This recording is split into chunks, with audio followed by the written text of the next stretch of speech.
You ready to make some one ingredient soup? So I came across the most ridiculous recipe the other day and I knew immediately that I had to try it. A one ingredient soup.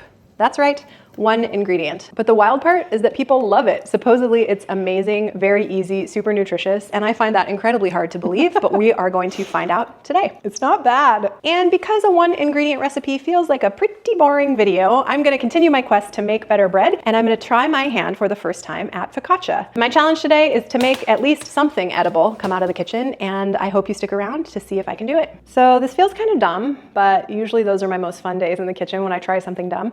And this is our soup today. You're looking at it right here. This is it, plus some water and some salt. I don't know how this could possibly be something that people would want to eat more than once. We're basically just cooking the broccoli, seasoning it with some salt, and then blending it with a little bit of the cooking liquid, and supposedly that's a very delicious soup. I don't know, I'm very skeptical. And because I'm so skeptical, I'm gonna continue to try to get better at bread while I'm in my kitchen today. And so, setting the broccoli aside, I'm gonna get started on Claire Saffitz's focaccia, and I'm gonna make a garlic rosemary focaccia. So quick word on tools and equipment before we get set up to make our dough. I'm gonna use a stand mixer today, though you can knead by hand, but I find I have a KitchenAid. Why not use it? And then you need some sort of a blender to blend the broccoli together, so I'm gonna use my Vitamix, but I think you can probably just use a traditional blender or even a food processor. And other than that, just a big pot to boil the broccoli and a half sheet pan to cook the focaccia, but I'll talk you through those things when we get there. So on to the bread. Okay, first step of our focaccia is to bloom our yeast a little bit. So I just have some yeast and some warm water. Just stir that up a little bit, set it aside, make sure that the yeast is active, and we're gonna bloom it. Also on the bench, I have a really good quality olive oil, a little bit of salt, and then some rosemary and garlic. And I'm just gonna process those and talk to you about our focaccia. These are gonna go on top of the focaccia. So in a small bowl, I'm just taking a couple sprigs of rosemary and pulling the leaves off. And then I'm just gonna slice up a couple cloves of garlic. And we're gonna combine that with some olive oil, and that is the topping for our focaccia. So the difference between focaccia and the breads that I've been making as of late is the hydration content. This one will be long, flat, very, very bubbly, but the dough is also really, really sticky when it goes into the pan. So I'll show you that when we get there. But as I understand it, a really sticky dough is exactly what we want. So that's what I am shooting for. Perfect. Looks delightful. Back into the bowl with rosemary. And then we're gonna top with a 1/4 cup of a nice olive oil, 4 tablespoons. 1, 2, 3, 4. Exactly. And we set this off to the side. Okay, our yeast is active. It's starting to bubble. It's nice and cloudy. So it is going into the mixer with our bread flour that I've pre-measured. Also, some more water. A little more water since I spilled about a tablespoon. And some salt.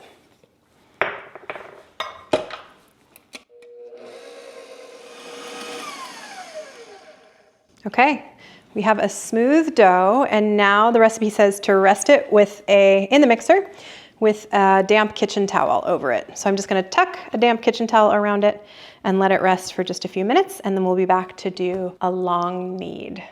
Okay, 10 minutes later, our dough has rested a little bit, and now it's ready to go on to the 10, 15, 20 minute knead. So what I'm looking for is the dough to be super, super elastic, still very moist, but to pull away from the sides of the bowl a little bit. So on to medium high in the mixer, and it's just gonna sit here and mix for 10, 15, 20 minutes.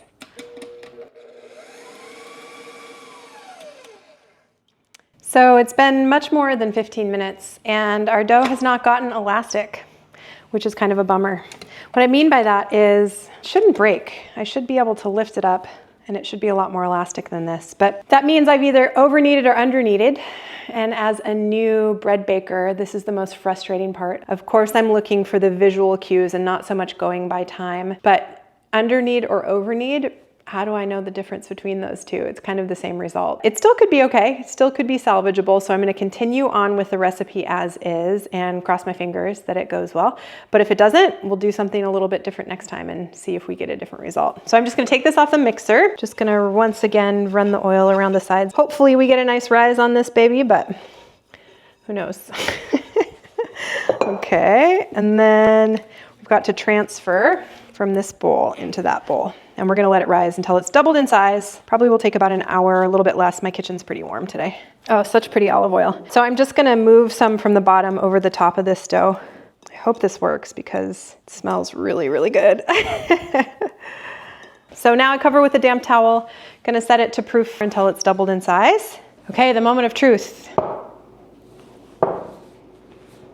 It worked, it doubled in size. That's exciting. I really was not expecting it to at all. Our kneading cycle was a little bit tumultuous, if I'm honest. And it didn't get to where it needed to go, but it's looking great right now. So the next step is to put a lot bit of this beautiful olive oil in our half sheet pan. I'm actually gonna use a clean hand and just spread this out. This serves two purposes. First, it oils the cookie sheet, the bottom and the sides. And second, it gets a little oil on my hands because I'm going to work with the dough and it's really sticky, super high moisture content. And then I'm just gonna reach down the sides and lift up and let it fall on itself. That wasn't as bad as I was expecting. It was not this elastic the last time. And then I turn quarter turn, reach down, lift up, let it fall on itself. Quarter turn again.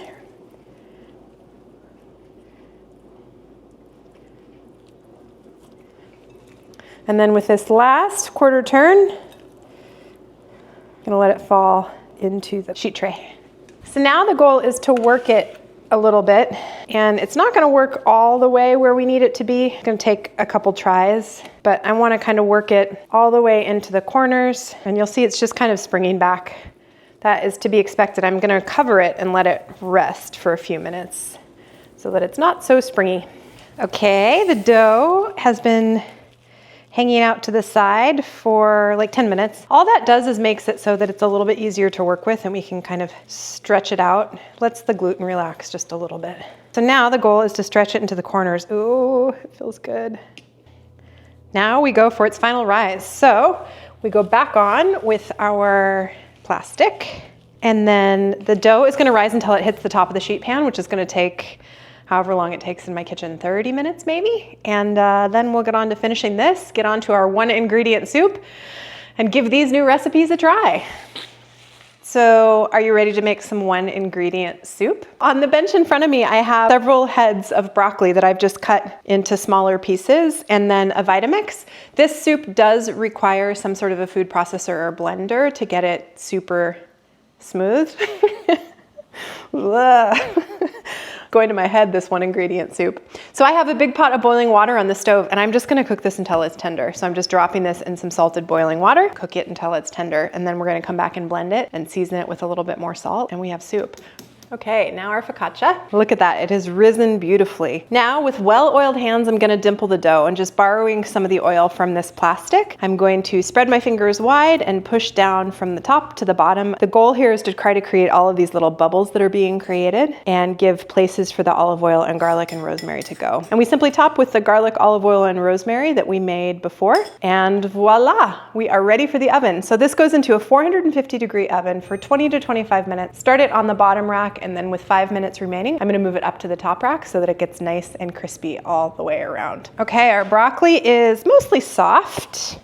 So now I'm gonna transfer it into my Vitamix, just using tongs. And the miracle of this soup apparently is the water that the broccoli is boiled in. So we're gonna add some of that too. Start with just a cup of the water to get the broccoli going in my Vitamix. Okay, so I have a blender full of broccoli soup. Are we calling anything a soup these days? That's what this feels like to me, which is basically just boiled broccoli and some of the water, and I'm gonna taste it.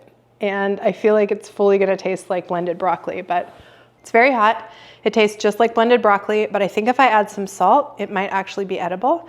Okay, I made some space in our blender. I think this needs like a solid couple teaspoons of salt, and it's incredibly thick, so I'm gonna add a little more of the broccoli cooking liquid. That much exactly. And we're gonna go for another blend. I've added probably 2 full tablespoons of salt, which makes sense because it's a lot of broccoli, but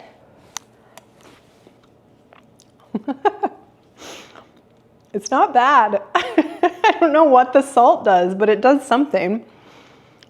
It's really not bad. So one of the recommendations was to top it with some olive oil. So I think when our focaccia is done, I'm gonna serve myself up a bowl of this, top it with a little bit of olive oil, maybe another sprinkle of flaky sea salt, and just pretend like I don't know it's just blended broccoli and see if it passes as a soup. Let me finish up the focaccia. We'll be right back to you and I'll show you how this whole meal comes together. Well, I have to say I am hugely surprised that this soup is edible and I'm gonna eat a bowl of it, and that the focaccia turned out as well as it did. For my first time, and for the dough not being as elastic as I would expect, turned out pretty well. Okay, I got a taste now. I'm gonna do the old dipperoo.